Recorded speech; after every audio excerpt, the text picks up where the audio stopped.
प्रिय विद्यार्थियों, आज हम फिनोल के भौतिक गुण फिजिकल प्रॉपर्टीज के बारे में अध्ययन करेंगे। शुद्ध फिनोल रंगहीन द्रव्य या क्रिस्टलीय ठोस होते हैं। वायु के संपर्क में इनका ऑक्सीकरण होने के कारण ये लाल गुलाबी रंग में परिवर्तित हो जाते हैं।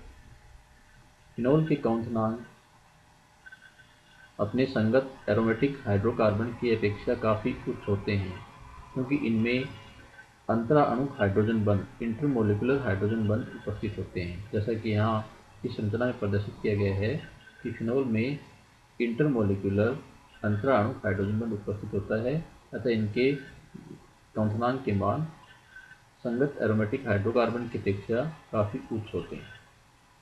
फिनोलिक OH समूह के ऑर्थो पोजीशन पर NO2 नाइट्रो या COOH कार्बोक्सिलिक समूह उपस्थित होने पर इनका क्वांटनांक अपेक्षाकृत कम होता है, क्योंकि OH समूह नाइट्रो एवं COOH के साथ इंट्रामोलिकुलर अंतर अणु हाइड्रोजन बंध बना लेते हैं, जिससे इनके क्वांटनांक का मान कम हो जाता है। ये जल में अल्पविलेय या अविलेय होते हैं।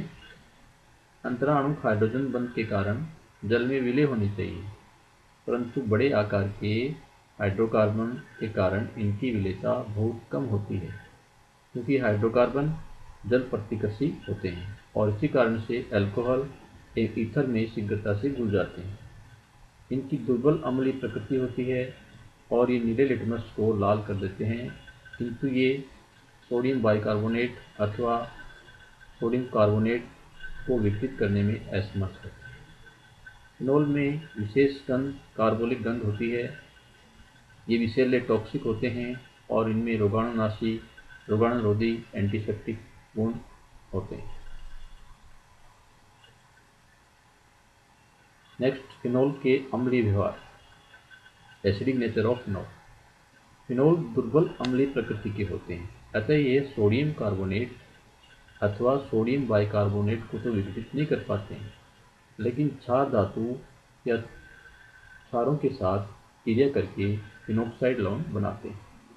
फिनोल C6H5OH की अभिक्रिया जब NaOH सोडियम हाइड्रोक्साइड से कराते हैं, तब यहाँ C6H5ONa सोडियम फिनोक्साइड बनता है। इस अभिक्रिया से जानकारी मिलती है कि फिनोल एसिडिक नेचर के होते हैं। इसी प्रकार से फिनोल C6H5OH सोडियम धातु के साथ रिएक्शन होने के फलस्वरूप C6H5ONa सोडियम फिनोक्साइड बनाते हैं, साथ में हाइड्रोजन गैस का निष्कासन होता है। फिनोल एल्कोहल की तुलना में अधिक अम्लीय होते हैं। फिनोल के डिसोसिएशन कांस्टेंट वियोजन स्थिरांक Ka का मान 10⁻⁸ से 10⁻⁻10 के क्रम में होता है, जबकि अल्कोहल के डिसोसिएशन कांस्टेंट का मान 10⁻16 से 10⁻18 के क्रम में होता है। फिनोल कार्बोक्सिलिक अम्ल की तुलना में दुर्बल एसिडिक या कम अम्लीय होते हैं। कार्बोक्सिलिक एसिड्स के डिसोसिएशन कांस्टेंट Ka का मान 10⁻⁵ के क्रम में होता है। एल्कोहल तथा फिनोल के अम्ल सामर्थ्य की तुलना।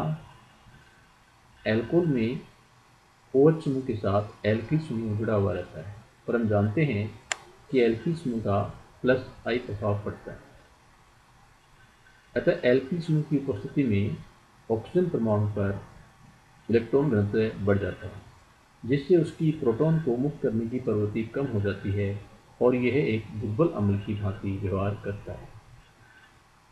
इसके विपरीत फिनोल में OH समूह बेंजीन वलय के साथ जुड़ा हुआ होता है, जिसमें मेसोमेरिक प्रभाव के द्वारा रेजोनेंस होता है, अनुनाद होता है। जैसा कि यहाँ इन संरचनाओं के द्वारा प्रदर्शित किया गया है कि ऑक्सीजन परमाणु का एकाकी इलेक्ट्रॉन युग्म लोन पेयर बेंजीन वलय में रेजोनेंस कर रहा है। जैसे यहाँ दर्शाया गया है कि ऑक्सीजन के लोन पेयर हैं, वो बेंजीन वलय के अंदर रेजोनेंस अनुनाद कर रहे हैं, जिसके फलस्वरूप ऑक्सीजन परमाणु पर धनावेश आ जाता है और यह ऑक्सीजन परमाणु OH बंध के इलेक्ट्रॉन को अपनी ओर आकर्षित करता है, जिसके फलस्वरूप प्रोटॉन मुक्त हो जाता है और फिनोल अम्लीय व्यवहार प्रदर्शित करता है। एल्कोहल के अपघटन से यदि प्रोटॉन निकल जाए तो बने हुए एल्कोक्साइड आयन में कोई स्थायीकरण प्रभाव नहीं होता है, जबकि फिनोल के अणु में से प्रोटॉन निकल जाए तो बने हुए फिनोक्साइड आयन का रेजोनेंस अन्नाद द्वारा स्थायीकरण हो जाता है। अतः फिनोल की तुलना में एल्कोहल में प्रोटॉन अधिक मजबूती से जुड़े हुए होते हैं। जैसा कि यहाँ प्रदर्शित किया गया है कि एल्कोहल के अपघटन से बना हुआ एल्कोक्साइड जो आयन है उसका कोई स्थायीकरण नहीं होता है, इसमें कोई स्थायी प्रभाव कार्य नहीं करता है, जबकि फिनोल के अपघटन से बना हुआ फिनोक्साइड आयन है वो अन्नाद द्वारा स्थायीकरण प्रभाव के कारण से स्थायी होता है। अतः फिनोल एल्कोहल की तुलना में अधिक अम्लीय होते हैं। फिनोक्साइड आयन का अन्नाद स्थायित्व, resonance and stability of phenoxide ion. Phenoxide ion में निम्न प्रकार अन्नाद दिखाया जा सकता है। यहाँ पर फिनोक्साइड आयन के अंदर दिखाया गया है कि ऑक्सीजन परमाणु के लोन पेयर हैं वो बेंजीन वलय में अन्नाद रेजोनेंस करते हैं, और हम जानते हैं कि फिनोल के अन्नाद में डाइपोलर द्विध्रुवीय संरचनाएं बनती हैं जिनका रेजोनेंस में योगदान कम होता है, जबकि फिनोक्साइड के रेजोनेंस में अन्नाद में ऋणावेशित संरचनाएं बनती हैं। यहाँ पर हम देख रहे हैं कि ऑर्थो एक पहला पोजीशन पर ऋणावेश अन्नाद कर रहा है। अतः यहाँ पर फिनोक्साइड में अन्नाद में समस्त ऋणावेशित संरचनाएं बनती हैं जिनका रेजोनेंस में योगदान अधिक होता है, जिसके फलस्वरूप फिनोक्साइड आयन का स्थायित्व फिनोल की तुलना में अधिक होता है। यदि कोई आयन अपने अणु की तुलना में अधिक स्थायी हो तो स्वाभाविक है कि वह अणु आयनित होकर अपने से अधिक स्थायी आयन में रहने की प्रवृत्ति रखेगा, और यही कारण है कि फिनोल आयनित होकर प्रोटॉन त्याग देता है और स्थायी फिनोक्साइड आयन बना रहता है, अर्थात वह अम्लीय व्यवहार को दर्शाता है। फिनोल की अम्लता पर प्रतिस्थापियों का प्रभाव। Effect of substituents on acidity of phenol. वलय में किसी इलेक्ट्रॉन आकर्षित समूह की उपस्थिति से फिनोक्साइड आयन का बेंजीन वलय में ऋणावेश घट जाता है, जिसके फलस्वरूप फिनोक्साइड आयन का स्थायीकरण हो जाता है और उसकी एसिडिटी अम्लता बढ़ जाती है। जैसे यहाँ प्रदर्शित किया गया है कि जब कोई इलेक्ट्रॉन आकर्षित समूह है वो फिनोक्साइड आयन के साथ जुड़ा होता है तो जिसके फलस्वरूप यहाँ पर वलय में ऋणावेश है वो घट जाता है और उसकी एसिडिटी जो है अम्लता है वो बढ़ जाती है। जबकि यदि वलय में किसी इलेक्ट्रॉन दाता समूह की उपस्थिति से फिनोक्साइड आयन की बेंजीन वलय में ऋणावेश है वो यहाँ पर बढ़ जाता है, जिससे फिनोक्साइड आयन का डीलोकलाइजेशन हो जाता है और एसिडिटी कम हो जाती है। इसे हम निम्न उदाहरण द्वारा समझ सकते हैं। फर्स्ट, यदि प्रतिस्थापी समूह प्लस आई प्रभाव डालने वाला हो। प्लस आई प्रभाव डालने वाले प्रतिस्थापी समूह फिनोल की अम्लता को कम कर देते हैं, अतः तीनों प्रकार के ग्लिसरॉल फिनोल से दुर्बल अम्लीय होते हैं। यहाँ पर फिनोल की अम्लता है वह मेटाक्रिसोल, पैराक्रिसोल और ऑर्थोक्रिसोल से अधिक होती है। सबसे दुर्बल अम्लीय है वो ऑर्थोक्रिसोल होता है, क्योंकि ऑर्थो पोजीशन पर यहाँ पर CH3 समूह है वो ऑर्थो पोजीशन पर है, और हम जानते हैं कि ऑर्थो पोजीशन पर प्लस आई प्रभाव सबसे अधिक प्रभावी होता है। इस कारण से ऑर्थोक्रिसोल जो है वो सबसे दुर्बल अम्लीय है और फिनोल सबसे अधिक अम्लीय है। अतः इनकी अम्लता क्रम phenol less than metacresol, less than paracresol और सबसे कम अम्लीय ऑर्थोक्रिसोल होता है। सेकेंड, यदि प्रतिस्थापी समूह प्लस एम प्रभाव डालने वाला हो। प्लस एम प्रभाव डालने वाले समूह को प्रेरण प्रभाव नेगेटिव माइनस आई पड़ता है। ऐसे समूह दो प्रकार के होते हैं। फर्स्ट, जब प्लस एम प्रभाव माइनस आई प्रभाव से अधिक प्रबल हो। यदि फिनोलिक अणु पर NH2 या OCH3 समूह हो तो दो विपरीत प्रभाव पड़ेंगे, -I तथा +M प्रभाव। इनमें से +M प्रभाव पैरा पोजीशन पर अधिक प्रभावी होता है, जबकि -I प्रभाव ऑर्थो पोजीशन पर अधिक प्रभावी होता है। अतः पैरा व्युत्पन्न फिनोल की तुलना में दुर्बल एसिडिक है, जबकि ऑर्थो व्युत्पन्न फिनोल से अधिक एसिडिक। मेटा व्युत्पन्न की एसिडिटी लगभग फिनोल की जितनी होती है, क्योंकि मेटा पोजीशन में मेसोमेरिक प्रभाव तो पड़ता नहीं है और -I प्रभाव भी दूरी के कारण से कम पड़ता है, जिससे वह फिनोल से थोड़ा सा अधिक अम्लीय हो जाता है। अतः यहाँ पर ऑर्थो एमिनोफिनोल, जिसमें मेटा एमिनोफिनोल से अधिक एसिडिक है और मेटा एमिनोफिनोल फिनोल से अधिक एसिडिक, और सबसे कम एसिडिक जो है यहाँ पर पैरा एमिनोफिनोल है। यहाँ पर ऑर्थो एमिनोफिनोल में -I प्रभाव अधिक इफेक्टिव होता है, जबकि पैरा एमिनोफिनोल में +M प्रभाव अधिक इफेक्टिव होता है।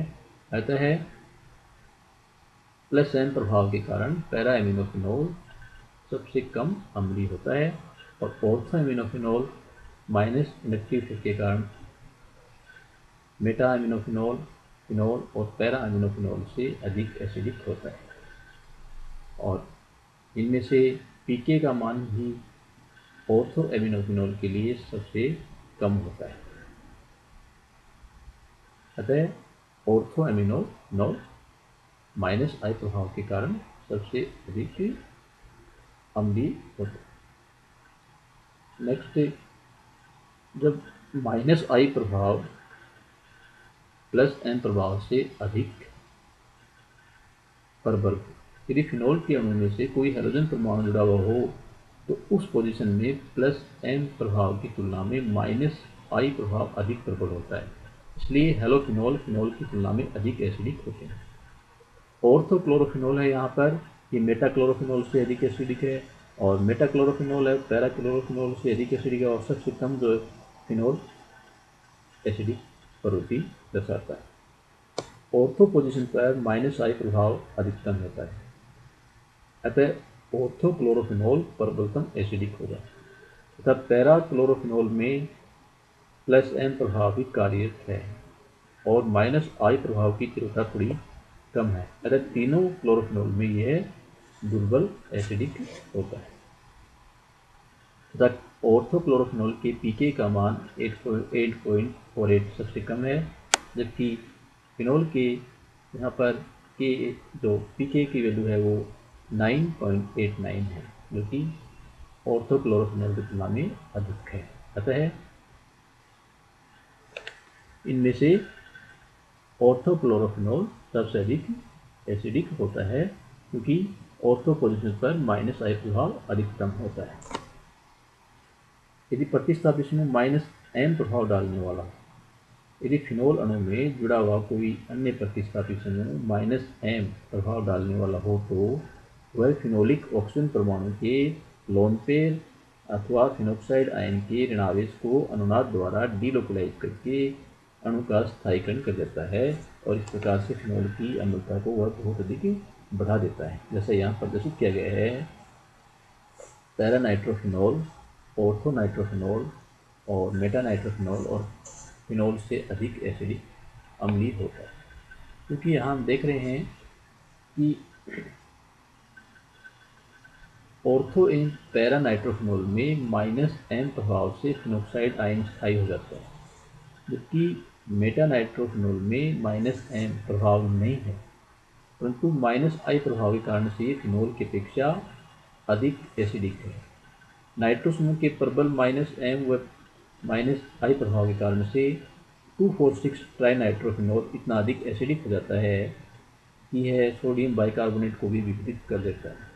इसी कारण से पितृक अम्ल कहते हैं कि इसमें कोई कार्बोक्सिलिक समूह उपस्थित नहीं होता है। तो यहाँ पर दर्शाया गया है कि NO2 समूह जो है उसके -I और -M प्रभाव के कारण से 2,4,6 नाइट्रोफिनोल इतना अधिक एसिडिक हो जाता है कि वह सोडियम बाइकार्बोनेट को विघटित कर देता है, जबकि इसमें कोई कार्बोक्सिलिक समूह उपस्थिति नहीं होता।